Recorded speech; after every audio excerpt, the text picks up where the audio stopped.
sadly. I was like they were. I believed there was a second chance, but there is no second chance. And on it's sad when you think of all of these things. No, what I feel in my soul tonight. Usually when I come into a place to hold a meeting, about the first place I go, if it's a smaller place, I've had mail sent on there, I go to the post office. You know, you drive up in front of the post office, and I go in and get his mail for me, and I come out and I sit in the car. Well, sometimes I don't even read that mail. Do you know what I'm doing? I'm watching the people that are going in and out of that post office, and ooh, what I'm reading. Oh, what I'm seeing. Some people are sad. Some are lonely, some are heartbroken, and I don't know what could be wrong with a lot of them. But I read a lot in their faces. I would I could walk over to them, put my arm around about them, and tell them about Jesus and what He done for me. Those people are in a pitiful condition, and that's what I'm reading. But I don't dare to do that because of who I am. All right, what I feel in my soul tonight, I'm thanking God for now. I'm going to take you on a trip tonight. I'm going to take you over to a foreign country. That's where they took me. I told you I was born and raised on a farm, but I remember yet there was a train went by our home, way down beyond the pasture, once a day. And I can remember yet we children, and me especially, we would go down there, and I was sitting in the pasture by the time I knew that train was going by. And in my heart as a child, I wondered if I would ever ride on a train. In fact, I had never been close to a train. Pardon me, this is as close as I've ever been, sitting down there in the pasture, watching that train go by. And I was thinking about it and wondering about it and so on and on and on. All right, now, I might tell you that my father's home, he built his home on land. It's incorporated in a small city now, but at that time it was not incorporated. And a big Roman Catholic church was built right across the road. We didn't even have any streets then. Right across the road from my father's home. And there all 9 of we children grew up, and we went to that church, and all of my people went to that church. Our school was about 1.5 miles out in the country, and the little sisters were my teachers, and so on and so forth. But now, here I am down here thinking about this train. But you know, one day I was privileged to see a train and to ride on a train. How did it come about? Well, I'm going to tell you. After I'd entered a convent in this country in open autumn, I'd taken my white veil, and on, and the time come for me to take my perpetual vows. And after I'd taken my perpetual vows, my black veil, and everything was all ready for me, and they had my passport, my visa, and I was transported to a foreign country. But you know, I'll never forget that day when they took me by a horse and buggy first to the train, or to the train, yes, where the train was, and I got to see the train. But you see, as much as I could see of it, and that was very little and why. I already had a thin black veil on. But before the Mother Superior let me leave the convent here in the United States, because she's crossing into another country with me, the Mother Superior put a very heavy black veil on top of that thin one. And that meant I had shoes and stockings here in the United States, and all I could see really was to look down at the ends of my shoes. All right, so now she had to keep holding my arm because it was very hard to even see to walk. And you know, when the train pulled in, she led me over to the train, and we went up the steps and we went inside. I thought, oh my, I'm going to get to see the train, but I didn't. She opened the door, they led me down through this coach like this, and the Mother Superior brought me down here to the very front and set me over there against the window, and she sat over on the aisle here. And you know, then the train pulled out, but I can't see anything. And no one knows quite how I felt about that train. I really wanted to see what it was like inside. And I wanted to see more than that. I wanted to see all about it and what it looked like when you're close to it. But after the train pulled out and started on its way, I sat there, of course, and I'm so heavily veiled. And of course, we don't spend a lot of time talking. But you know, I heard something. I heard people getting up and moving around, and I didn't know where they were going or what they were doing. And finally I said to the Mother Superior, I hear people walking. Where are they going? And she said, some are going back to the end of the coach. There's a fountain there to get a drink of water. Others are going back to the restroom. I sat very quietly for quite a while, and then I said, Mother Superior, please may I go get a drink? I can't assure you I didn't go get a drink. She went and got the water for me and brought it to me over here. And then I sat a little while longer, and then I asked the superior, please may I go to the restroom? I can assure you she didn't let me go to the restroom alone. She took me to the restroom. If you've ever been in a train, you know how small the restrooms are. Well, she was a very large woman, but she didn't let me go in the restroom. Well, she has a victim in her hand. She's not going to let anything take it away from her.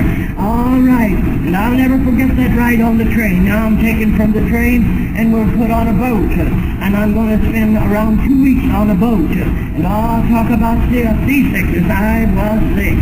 But you know, the sad part of it all was that little old storeroom that was our room. It was very small, and to me it was very ugly. All right, Mother Superior could have made my trip so much happier and so much more pleasant had she only done it.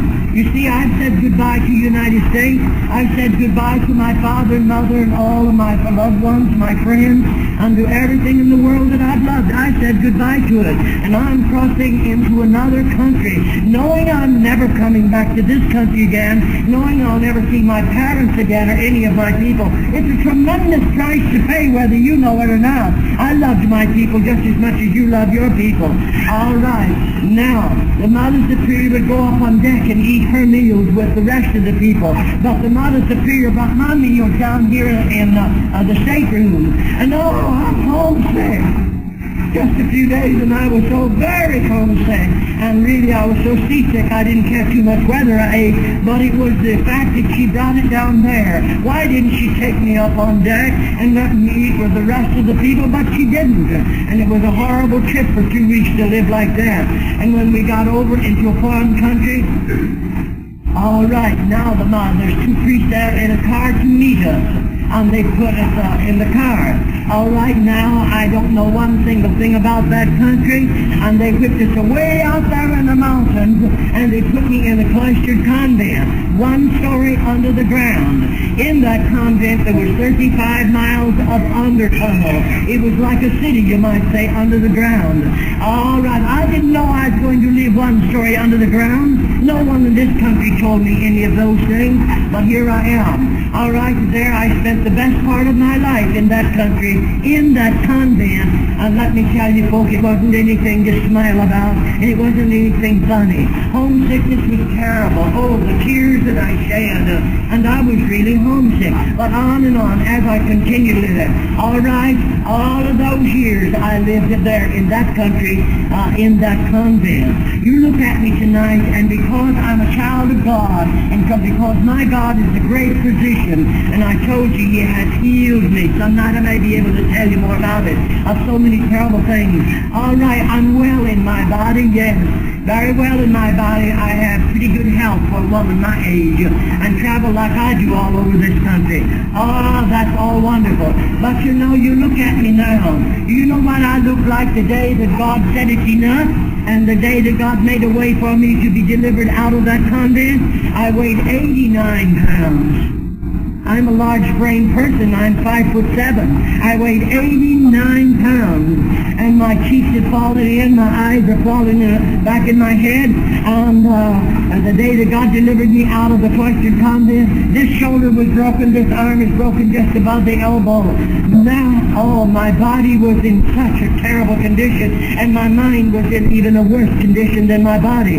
All right, I wonder where you might go had you been in my place. I had to learn the language in that country, surely, but I had never been out, so I know nothing about the country. All right, I wonder where you would go after God delivered you out of a place like that. I have no friends. I have no money. I'm a pauper. Not even 1 single penny. I don't even know if my mother and father's living. I don't know if any of my sisters and brothers are living. Why?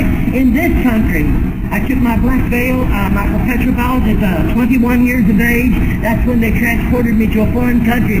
But in this country, I was like 3 months being 13 years of age when they put me in a convent boarding school in this country.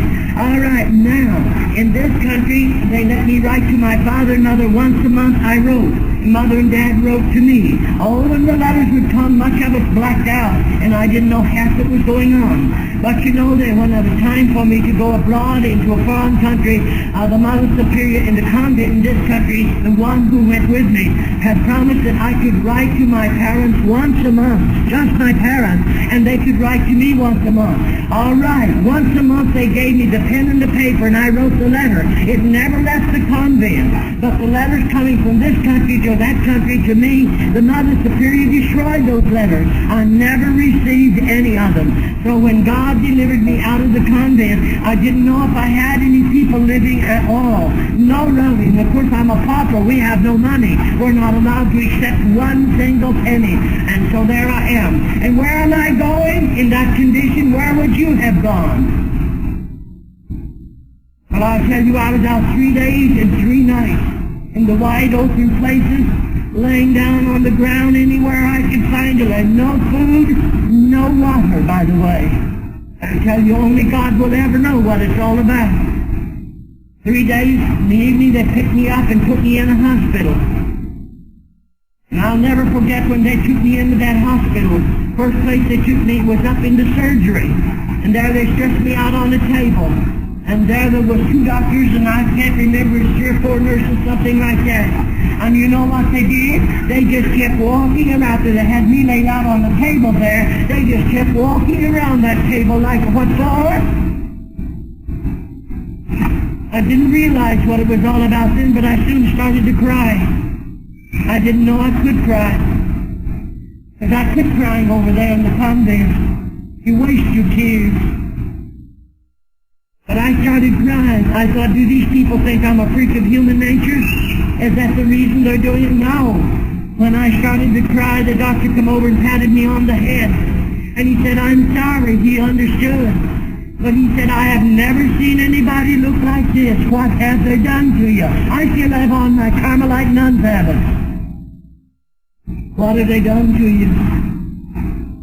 You couldn't do anything with me. This arm and this hand, when they picked me up, I was carrying this hand and this one. This one was swollen as tight as it could swell. Ends of my fingers are all turning blue. Here the bone slivers, the bone had come through the skin. I have no flesh on me. Infection had already set in here and so on. You think of gangrene poisoning. I'm an RN too, you know. All right, I was scared. I don't want to lay down out there on the road somewhere and die like a rat any more than you want to. And so naturally, you know how I felt. All right, here I am in the hospital, and weren't they good to me? And you know, after they talked to me a while, and after then they gave me a heavy sedative, and they were going to take me in a hospital room. Well, that sedative didn't take effect right as quickly as they thought. But they took me in this hospital room. And you know, when there, they had me to lie on that lovely white bed in that hospital room. That bed, you know what hospital beds are like. They have pillows, they have mattress, they have springs, they have lovely white sheets. I haven't slept on a bed in all of those years. We don't have any bed. We don't have any mattress. We don't have any springs. We don't have any pillow. We have nothing but a slab of wood and one blanket. Nothing else. My body, every bone in this body has been disciplined to that slab of wood in that cloistered convent. All right, so when they laid me out on that couch, man, then they went out and shut the door because they expected me to go to sleep, but I didn't right away. And I can't stand the pillow, and I couldn't stand the softness of the bed, and I got off of it and laid on the floor underneath the bed. And they come in and found me and picked me up and put me back on the bed 3 times during the night. Then they appeared to me the next morning. We want to help you. They were not my enemies. They want to help me and asked me not to get off of the bed anymore. I'll assure you I didn't. I wanted to do what they wanted me to do. All right, there I lay in that hospital. Now I have a lot to learn, folks. I'm a heathen. Maybe you don't know what a heathen is, but I do. When you've been one yourself, you certainly know what a heathen was.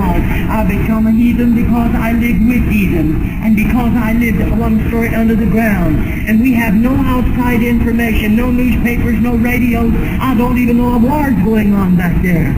I knew nothing, and on, so you naturally become a heathen there. Now, one of the hardest things I had to learn to do, and that was to eat. 4 months I was on nothing but unsalted crackers and a light broth. That's all I could retain on my stomach. I couldn't keep anything else down. I had to learn to eat, by the way.